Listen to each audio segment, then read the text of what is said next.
What's up guys? Good morning. Another day na naman. Nakapag-video tayo ngayon pero tuloy lang kahit restricted.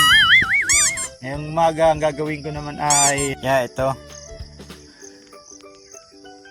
Nakapaglipat na uli ako ng mga punlang talong. Ngayon ay may ilalagay ako. Kasi kahapon napansin ko sobrang tiktik ng init. Siyempre hindi pa masyadong mature ang punla. Medyo nalalanta. Ngayon nag-ikot-ikot ako. Sabi ko ano pwedeng gawin? Nakakita ko ng yung mga bunot ng nyog. Ayan, bunot. Ngayon pansasaklob ko din sa mga punla para protection sa araw, para tumibay-tibay. Sayang ang punla kung mamamatay na naman. Katagal-tagal na hinintay bago sumuloy. At dahil nga kahit tayo restricted, ay di tatrabahuhin natin na rin. Yan. Paikot-ikot na lang ako Pag-umpisa na nga.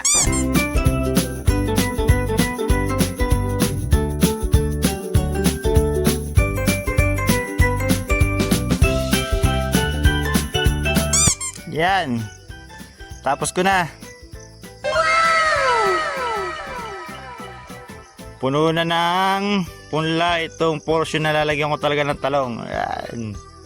Ngayon, magdidilig naman ako.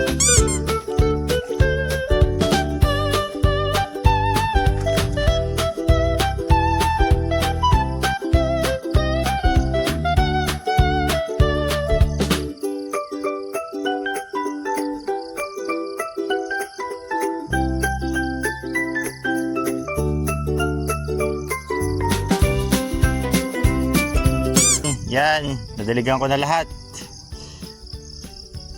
Malulusog na uli ang lupa. May dilig na Yun ang aking ginawa para hindi malanta.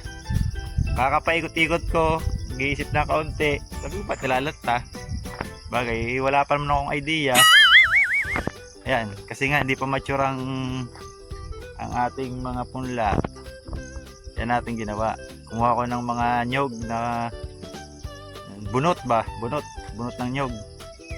Yan ang ginawa yan, another tips. So yun, ito na lang muna ngayong umaga. At kahit tayo restricted, go! Bye guys!